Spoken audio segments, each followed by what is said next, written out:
अस्सलाम वालेकुम नाजरीन, आज हम आए हैं आकाश कौन सा शॉप का क्या नाम है?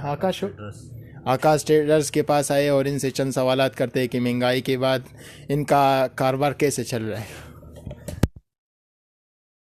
कैसे चल। सर पहले से तो कस्टमर की जो ना डीलिंग जो हम लोगों की बहुत कम हो गई है। ये महंगाई का जो बहरान आया हुआ है इसके ऊपर कंट्रोल करना चाहिए। बाज़ार का गए होगे तो आपको यही महंगाई के हवाले से यही पता चला होगा कि भाई कि यहाँ पे मार्केट कितनी डाउन हो चुकी है।